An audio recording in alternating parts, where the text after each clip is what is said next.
The morning wind carried the scent of bruised wild sage and scorched leather, curling through the narrow street of Blackbriar like a hush before a reckoning.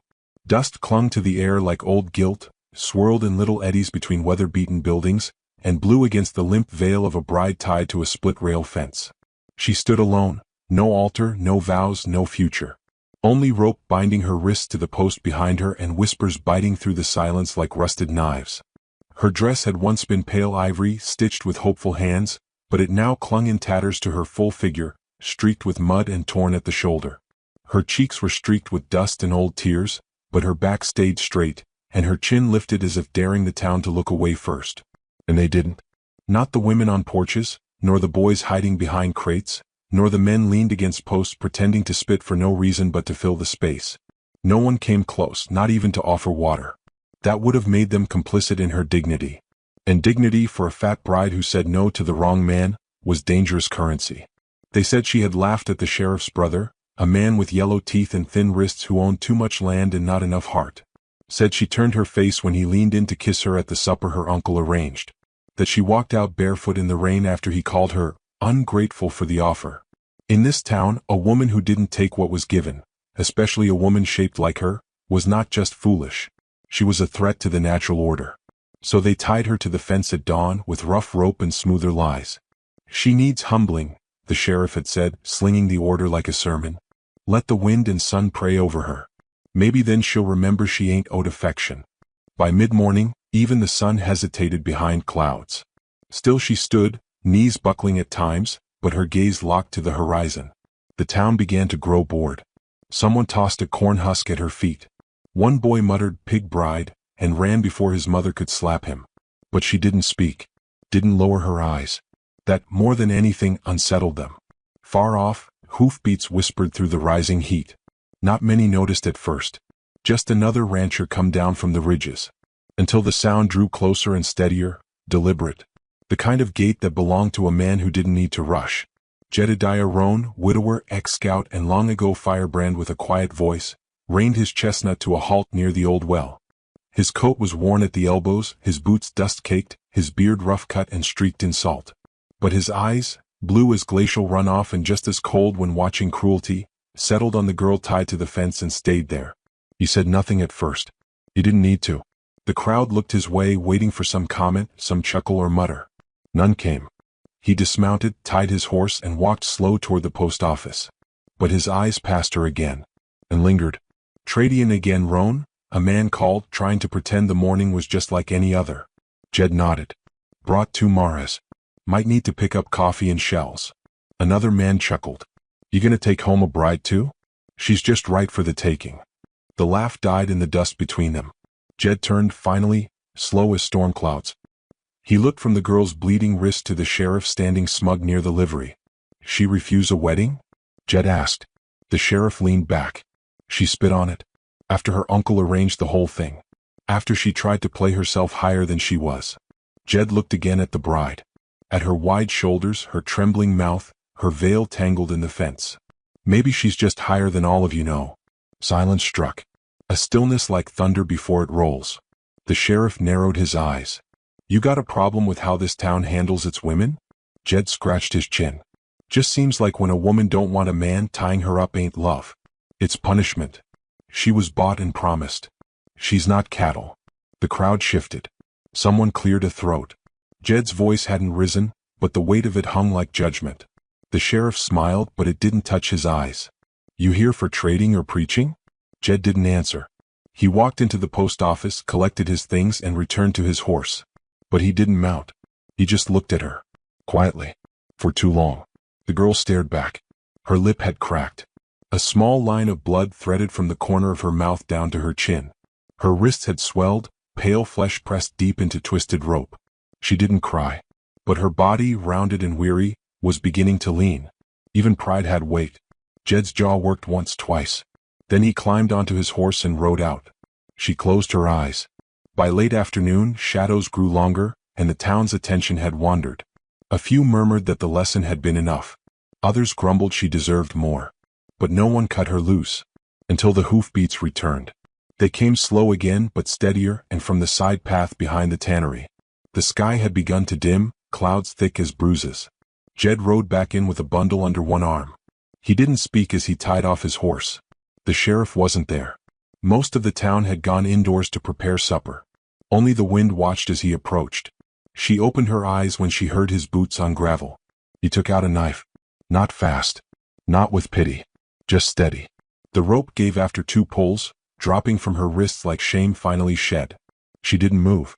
He knelt, lifted her hands, checked her pulse, and murmured, "Can you walk?" Her voice was dust. "I can try." He nodded and unfolded the bundle. A wool blanket, navy and thick. He wrapped it around her shoulders. She looked at it, then him, then away. "They'll say you're taking what ain't yours," she whispered. He tilted his head. "They're wrong. I got nowhere. I got land. I ain't worth the trouble." He paused. "I don't mind trouble." The horse snorted behind him, impatient. Jed offered his hand. She stared at it, then took it, and with effort, more than she showed, she rose. He walked her to the saddle and helped her up first. She flinched once when their hands met. He felt it but said nothing. Mounted behind her. The warmth of him steady. No closeness, just presence. The ride out of town past barns, candlelit windows, and a few bold children who stared. One woman crossed herself as they passed. Another called her a name under breath. Jed didn't react. Neither did she. But she heard. And tucked it somewhere deep. Outside town, the night turned cooler. Sagebrush whispered in the dark. Coyotes called in pairs. Jed's homestead sat near a ridge, part barn, part cabin, a patch of garden fenced tight. He helped her down but didn't touch her skin. Just supported her balance. Inside, he lit a lantern. The cabin smelled of pine, leather, and tobacco. 2 chairs. A stove. One shelf lined with tattered books. He gestured to the chair near the fire. "I'll bring broth."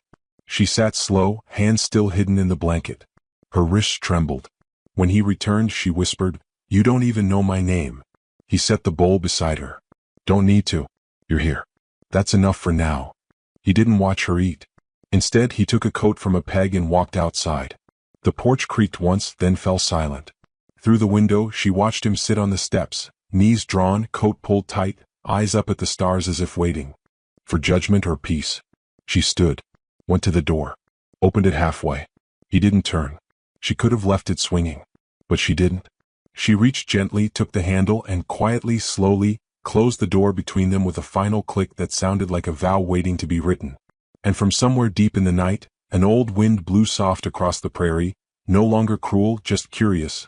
The morning after the rescue was still and gray, as if the sky itself hesitated to witness what would come next. Rain had threatened through the night, but only managed a soft mist that turned the earth to velvet and kept the wildflowers bowed in prayer. The girl rose from the pallet by the hearth without making a sound, her blanket still wrapped around her like a second skin she hadn't yet decided to shed. She was sore in places that felt too old for her years. Her wrists throbbed where the rope had bitten, and her shoulders ached from holding herself proud while tied like a hog. But what gnawed deepest was the silence, her own and the man's. She found no trace of him inside the cabin. No note. No breakfast waiting. Only the embers he'd banked before dawn and the faint scent of black coffee lingering like a kindness too shy to speak its name. She stepped outside, blinking at the light. The world stretched wide beyond the cabin, rolling pastures and jagged hills stitched with pine, stitched with solitude. It wasn't the kind of place for visitors, and certainly not for brides who said no. He stood down by the corral, checking the leg of a colt that must have limped. He didn't glance her way, not even as the door clicked behind her. Just worked in quiet rhythm, hands gentle, movements spare. She didn't approach. Not yet. The cabin had no mirror. She hadn't seen her face since the fence. But she knew what others had said of it, round as harvest moon, cheeks like dough, chin soft and doubled if she lowered her gaze too far. A woman like that should have been grateful, they told her. Grateful for scraps of affection. Grateful not to be alone. But alone now was not the same as lonely. Here on this land it felt like something different. Something chosen. When she finally crossed the yard, he'd already unlatched the barn and vanished into its shadow. She followed. The barn was darker than she expected, cool and full of dust motes dancing in shafts of light. She stopped just inside, wary of trespassing a space that felt built by hands that needed silence more than shelter. He was tightening the reins of an old saddle, face turned from her.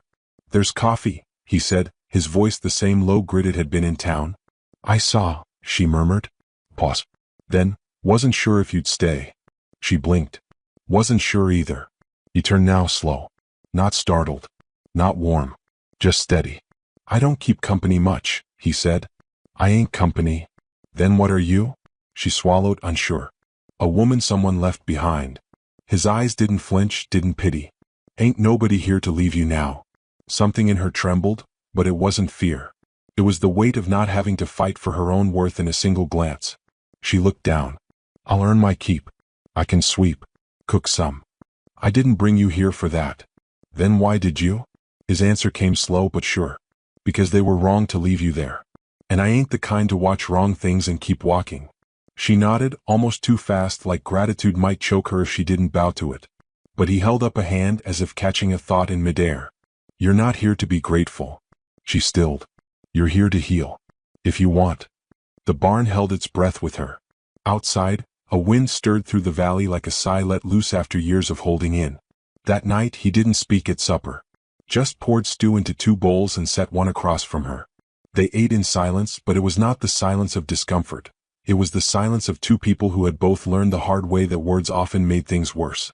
She noticed how he only took half a spoonful at a time, how he chewed slow and kept his eyes on the fire, not her. How he winced once, touching a spot on his rib. He'd known pain too. Afterward, he brought out a small tin box and offered it across the table. She opened it, salve and clean cloth. Your wrists, he said. I can help or you can. She looked at her hands, still bruised. Still slightly swollen. She took the box. The touch of ointment stung at first, but then came warmth, real warmth. And a strange sense of reclaiming something she hadn't known was missing.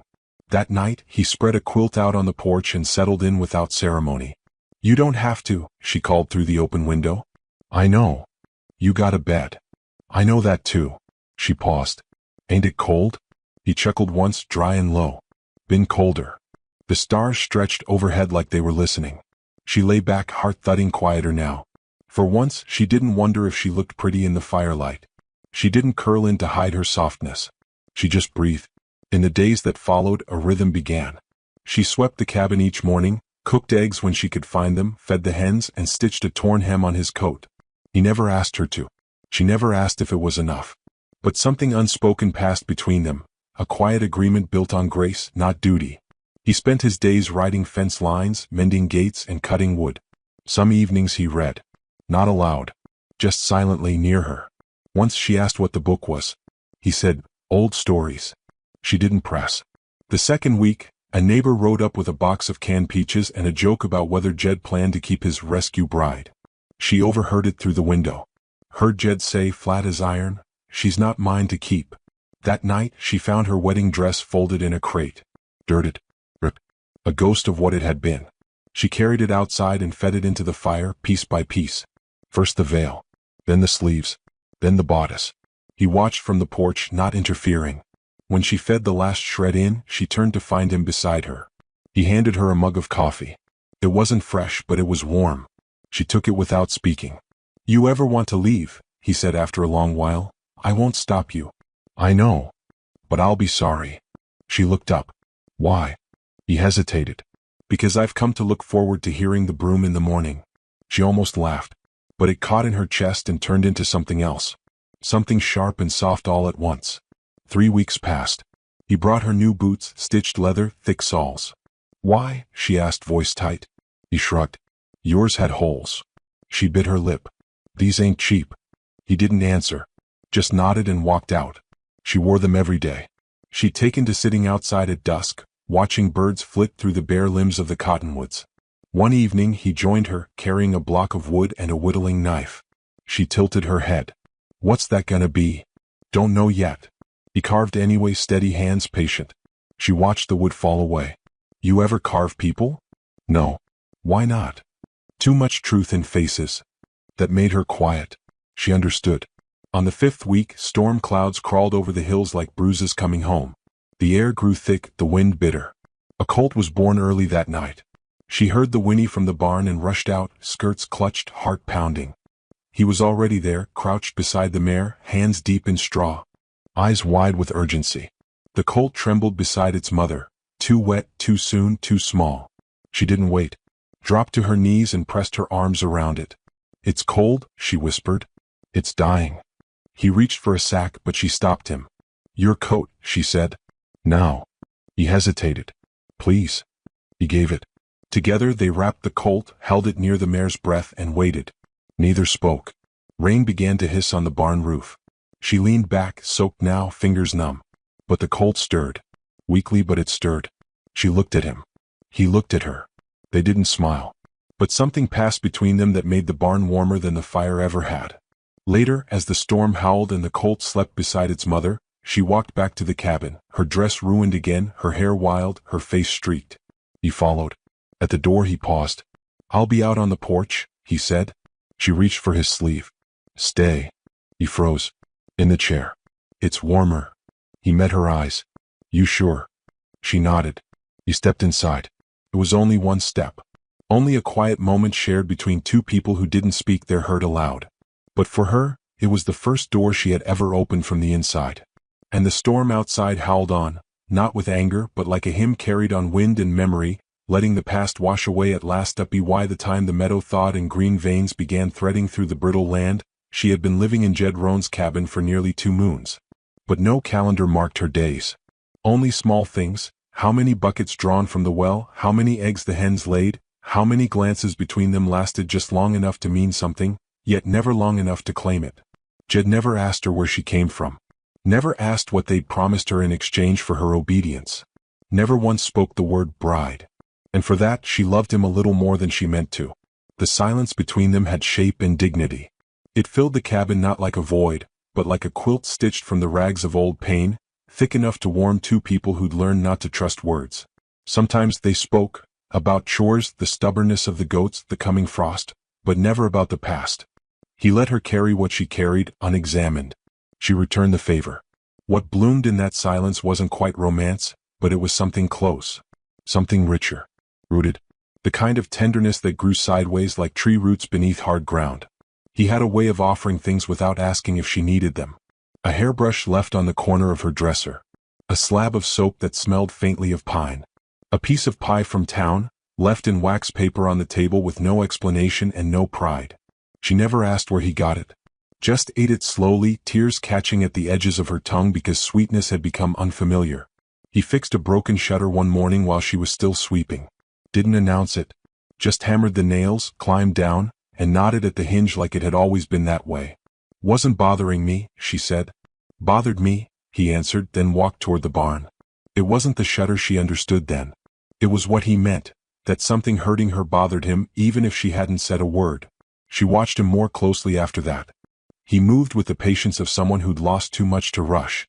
Sometimes he'd stop mid-task just to stare out at the sky, like waiting for someone to return through the clouds. His wedding band had vanished from his hand by the 3rd week. Not thrown away. Just removed. Respectfully. Without ceremony. One evening, after supper, he was mending a harness by lantern light. She was stitching a button onto her blouse, fingers clumsy with the needle. She asked, "You ever miss talking?" He didn't look up. "Depends on who with." "What about your wife?" He paused, then continued his threading. "She talked with her eyes more than her mouth. Used to say the wind had enough voice for both of us." She smiled at that. "She sound like someone IDV liked." He glanced over. "She would have liked you too." It wasn't a compliment. It was a bridge. That night she couldn't sleep. The moon cast pale silver across the floorboards. She rose and stepped outside, wrapping her shawl around her shoulders. The air smelled of sagebrush and rain long gone. She found him already on the porch, seated in the rocker, his boots beside him, toes bare in the night chill. He didn't turn. "You hear everything," she murmured. "I sleep light." "Sorry." "No need." She sat beside him on the top step. They watched the stars in silence. She counted them not in numbers but in heartbeats. 23 before she spoke. "They told me I was lucky," she said. "I reckon they did. They told me no one else would ask. That I should say yes. That fat girls don't get to have preferences." He didn't interrupt. "I wanted to marry. But not like that. Not to a man who looked at me like I was a burden he had to bear to get the land tied to me. Like he was doing charity." Jed exhaled. It sounded like gravel. "You're not a burden." She swallowed. "But I am heavy." "You think that matters to a man who's carried a war on his back?" She looked at him. He looked forward. There was no flirtation in his tone. No softness for show. Just truth. straight as fence line. She asked him softly, what happened to her? He didn't answer right away. She thought he might stay silent again. But after a long moment he said, fever took her. Fast. She waited. She liked the sound of wind through cottonwood. Said it sounded like music made just for the broken-hearted. She wiped at her eyes. I think, he said, she'd have liked hearing it now. They sat until the cold crept into their joints and the moon dipped low. She rose to go back inside, but before she stepped over the threshold, she turned. I won't shame you, she said, for taking me in. You haven't. They think you're lonely. That's why you did it. Maybe I was, he said. But I'm not now. Something broke and healed at the same time inside her. The next morning she took down the mirror from the wall, the one she'd refused to look into for weeks, and cleaned it. She brushed her hair until it shone, pressed her palms to her waist and stood straighter. Then she walked outside and fed the chickens like she owned the land she stood on. Neighbors came less often. Those who passed through the valley gave her side eyes and whispered comments about the widow Waite and Jed's charity case. But none of them dared say it within earshot. Not since the last man who had tried it left with a broken nose and a quiet warning. He hadn't punched the man in front of her. He had waited until they were alone. You didn't have to, she told him afterward. I know. I'm used to being called names. I ain't. That was the end of it. One day she saw him sitting under the cottonwood near the fence line, carving something in his hand. She watched from the porch, curious. When he came back in for supper, she asked, what do you carve? Mostly animals. Sometimes faces. You ever carve a woman? He hesitated. I carved one once. Gave it to her grave. You still miss her? He didn't answer. Didn't need to. But he met her gaze, and that told her something she hadn't dared hope. It wasn't that he loved her. Not yet. But he didn't flinch at the idea of loving again. And maybe, just maybe, he had started to imagine the shape of a future not haunted by a grave. That night, after he'd gone to bed early with a headache, she opened the drawer where he kept his carvings. She'd never dared before. But she needed to see. She found a bird with wings outstretched. A horse mid-gallop. A little figurine of a bear with a chip in its ear. And at the bottom, a new piece still unfinished. A woman, thick-bodied, shawled, standing by a well. Her throat tightened. He never asked her to be someone else. And without asking, he'd begun to see her. The next day, she made stew from scratch, kneading the dumplings by hand, humming a song she thought she'd forgotten. She lit a candle at supper. Sat a little straighter. Put her best shawl across her shoulders. When he walked in and saw the table, he paused. It's not Sunday, he said. I know. He didn't ask why. Just washed his hands and sat down. Halfway through he looked at her, really looked. And she felt the heat of his gaze across the table like a prayer. What is it? She asked. He shook his head. You look like yourself again. She looked down. Smiled. That night, when they sat by the fire, she finally asked, would you ever marry again? He didn't answer right away. I might, he said at last. But not for saving. Not for loneliness. Only if I wanted to build again. She nodded slow. And would you? His voice was barely a whisper. I might. The fire crackled. The shadows lengthened. Neither reached for the other. Neither rushed. But between them, something sacred stirred, like roots learning to grow in new soil, patient and sure. And outside, the wind picked up softly through the cottonwood branches, playing its music just for the broken-hearted and the brave. It began with a knock on the cabin door. Not a sharp one, not angry, just soft enough to feel like a test. She opened it and found a basket of pears left on the step, tied with twine, and a card that bore no name. They ripened too quickly on the counter. She ate one anyway, juice running down her chin. Sweet, almost too sweet, like something meant to apologize. But the apology never came. That week she felt the wind shift. It wasn't the season changing, it was the town. The glances grew longer. The silences more pointed. When she walked beside Jed into the mercantile, conversations wilted into stillness. The woman behind the counter smiled like she'd just bitten into vinegar. They think I'm your sin, she whispered to him afterward. Once they'd left the shop with flour and soap and nothing more. Jed didn't answer. But he held the door for her slower than usual, like daring the town to name what they saw. By then she'd taken to tying her hair back in a neat braid. She wore the deep blue calico dress she'd mended 3 times now, the only one that fit without straining at the seams. She walked with her shoulders high, hands tucked in front of her like she was holding something sacred. And maybe she was. Maybe it was herself. The invitation to the spring festival came folded in plain paper, left at the fence post. A dance, a supper, a sermon, and laughter. Jed asked if she wanted to go. She answered by polishing her boots. On the evening of the gathering, she took longer dressing than usual. Her hair gleamed in the lantern light, lips soft with a bit of lard and tint she'd crushed from berries.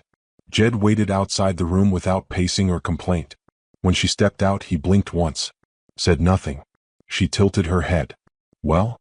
He offered her his arm. You look right. Not beautiful. Not radiant. But right like she belonged. They rode into town under a sky bruised gold and lavender. Laughter echoed from the churchyard, where lanterns swung from poles and children ran in circles, skirts flying like flags. Music came soft and fiddle-born. The scent of cornbread and venison drifted through the dusk. But as they stepped from the wagon, the hush returned. It always did. A woman in a bone-colored dress elbowed her friend and murmured, "Roan brought his prize pig." Laughter. Tight, contained, cowardly. She felt her cheeks go hot. Jed's hand flexed slightly on her lower back but didn't move. She held her head high and walked with him through the rows of tables, the dry dirt crunching beneath her boots. Every glance felt like a thorn. But she didn't flinch.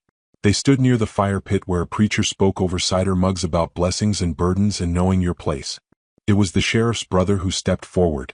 "Didn't expect to see you here," he said, voice all sugar and dust.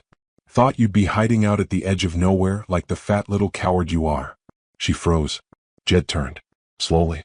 "You got something to say it plain," he said. "I'm saying it. You're dragging your shame around town like she's a prize. We all know she ran from me. Think we forgot?" Jed's jaw tightened. "You were never hers to run from. You're defending trash, Roan? That did it?" Jed stepped forward, shoulders square. "Say that again." The sheriff's brother smirked, but something in Jed's eyes made him falter. The preacher moved between them. "Not here. Not tonight." The moment stretched. Jed's fist relaxed.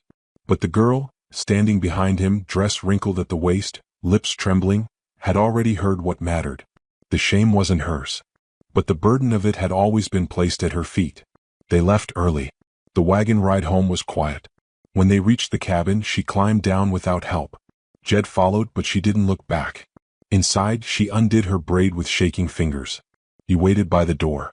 "I shouldn't have gone," she whispered. "You had a right to. They don't see me as anything but what I've always been." "I do." She turned. "Do you?" He blinked. "Every day. But what do you see?" Her voice cracked. "A cause? A rescue? Or just a woman you pity less than most?" He crossed the room in 2 slow steps, then stopped. "I see someone who don't owe anyone an apology for taking up space. Who stands taller now than most men I've known." She looked down. He continued, "I see a woman who healed in silence, stitched her own dignity from rags, and still offered kindness where the world gave her none." Tears welled in her eyes. "But I also see someone who still don't believe she's worthy of being loved just because she breathes." She covered her mouth. "You are," he said. "You always were." She sank onto the edge of the bed, breath caught in her throat. Outside, the wind picked up again, whistling low through the eaves. Jed turned toward the door. She stopped him. "Don't leave." He paused. "I wasn't going to." She exhaled, half laugh, half weeping. "They'll always talk, won't they?" "They will," he said. "But not all voices are worth hearing." A silence passed between them, long but soft. Then she stood, slow and sure. Walked over to the fire. Took the shawl from her shoulders and folded it carefully. Set it on the table like laying down armor. She turned to him. "They called me your shame." He nodded once. "But I never asked you if I wanted to be yours." He looked at her, breath caught. And then, after a moment of trembling silence, she said it. "Ask me." The door slammed open before he could speak. And standing there was the sheriff's brother, gun in hand, eyes wild with liquor and rage. "I said she was mine," he slurred. "And if I can't have her, neither can you." The cabin filled with the cold of metal and threat as the sheriff's brother staggered into the room, the door flung wide like the opening of an old wound. His revolver wavered between them, breath sour with whiskey and vengeance. Rain began to spit against the roof, soft at first, then harder, like the sky itself held its breath and wept. Jed didn't move, didn't flinch. He stepped forward just once, placing himself between her and the man. His voice came low and steady, iron-wrapped in velvet. "Put the gun down, Ira. You don't want to do this." Ira scoffed. "She was mine by promise. You took her. Paraded her. Let the whole town think she could refuse a man and still be worth something. Behind Jed, her breath hitched, but she didn't cry. Not anymore. She said no, Jed replied. You just didn't listen. She's fat, Jed. She's a mockery. And you, he lifted the gun higher, both hands now shaking. You made me the fool. You did that yourself. The crack of thunder drowned the sound of her stepping forward. She didn't hide behind Jed now. She stood just beside him, her gaze steady, voice clear as rain. You're not angry because you loved me, she said. You're angry because I embarrassed you. Because someone like me dared to decide she was more than a trade. Ira's eyes flared. You were nothing. I was yours to control, not to care for. Her voice didn't rise, but it cut deep. And when I said no, you needed someone to hate. Jed's hand moved, slow, calculated. Not toward his own weapon, but to hers. To her hand. He found it beside him, trembling, and took it. You're not getting her back, Jed said, never taking his eyes off Ira. Because she was never yours. For a breathless instant, the room held still. Then Ira's finger twitched. But Jed was faster. The shot rang through the cabin, sharp and final. Not from Ira's gun, but Jed's. Smoke curled from his barrel as Ira dropped his weapon, hand bloodied, screaming more in rage than pain. He fell to his knees, cradling his shattered fingers, curse words unraveling from his mouth like useless prayers. Jed stepped forward, kicked the gun across the floor, and stared down at the man shaking in sawdust and shame. You walk out of here, he said, and you don't ever look back. Because next time, I don't aim for your hand. Ira looked up, blinking through the tears and rain dripping from his hat brim. He scrambled to his feet, holding his wounded hand against his chest, and stumbled through the door into the storm. The wind slammed it shut behind him. Silence fell again, this time thick with the echo of choice. She turned toward Jed, expecting to feel the weight of everything, but all she felt was light. Unshackled. Free. He set the gun on the table. Turned to her. You all right? He asked. She nodded. You? He gave a breath that was almost a laugh. I've been worse. Lightning lit the window, and for a second she saw his face fully, lined, weathered, tender. Not heroic, not perfect. Just present. Still standing. She stepped closer. I meant what I said, she whispered. Back before he came in. His brow furrowed slightly. I wanted you to ask me. His lips parted, but the words didn't come fast. So she filled the space instead. Ask me to be yours. He looked at her, then really looked, like she was not a question, but an answer he'd long been afraid to say aloud. Will you? Yes, she said. Not because you saved me, but because you saw me. All of me. And stayed. He touched her cheek, his hand calloused and warm. She leaned into it. They didn't kiss. Not yet. That would come later, maybe. Or maybe not. What mattered had already been spoken in 100 small silences before now. Outside, dawn was pulling the dark apart. Later that morning they planted the cottonwood tree. It wasn't planned. She had found the seedling growing crooked at the edge of the pasture, roots shallow in the mud. Together, without words, they chose a place near the fence line. He dug while she held it upright. Her hands, dirted and calloused now, pressed the roots into earth like a blessing. He packed the soil. She poured water from the old kettle. Then they stood side by side and watched it bend softly in the wind. You think it'll survive here? She asked. He nodded. Things grow when they're not ashamed to take up space. She didn't speak, but her hand found his and he didn't let go. That evening they shared supper again, not as rescuer and rescued, not as burden and benefactor, but as two souls who had built something where there was once only ruin. No preacher came. No rings exchanged. Just a quiet understanding, sealed in dirt and rain and the memory of a storm weathered together. She slept that night not as a guest, but as someone home. And somewhere near the cabin, beneath the tilled and patient ground, the cottonwood root curled deeper into the soil, reaching, not with urgency but certainty, into the place where dignity had been planted.